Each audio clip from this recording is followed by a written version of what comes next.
শীত আসার আগেই আমার মাইগ্রেনের সমস্যাটা আবারও শুরু হয়ে গিয়েছে। এবার ভাবলাম হোমিও ওষুধ খাবো। অ্যালোপ্যাথি ওষুধ খাইতে খাইতে আমি পাগল হয়ে গেছি। আসসালামু আলাইকুম এভরিওয়ান। ছোট যাকে সঙ্গে নিয়ে রিকশায় করে ঘুরতে ঘুরতে চলে গেলাম বহরমপুর। আর এইটা ছিল বহরমপুরের মেন বাজার। বাজারটা বেশ কোলাহলে পরিপূর্ণ ছিল। বাজার থেকে একটু সামনেই ডাক্তারখানা। আমি চলে গেলাম সরাসরি ডাক্তারখানায়। তো এটা মেবি 3 তলা একটা বিল্ডিং ছিল, আর নিচতলায় ছিল ডাক্তারখানা।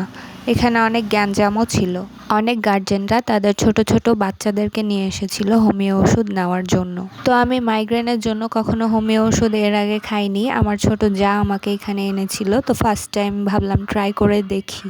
ওষুধ নেওয়া শেষে বের হয়ে দেখলাম এক জায়গায় অনেক গ্যাঞ্জাম, কোনো একটা ঝামেলা হয়েছিল হয়তো।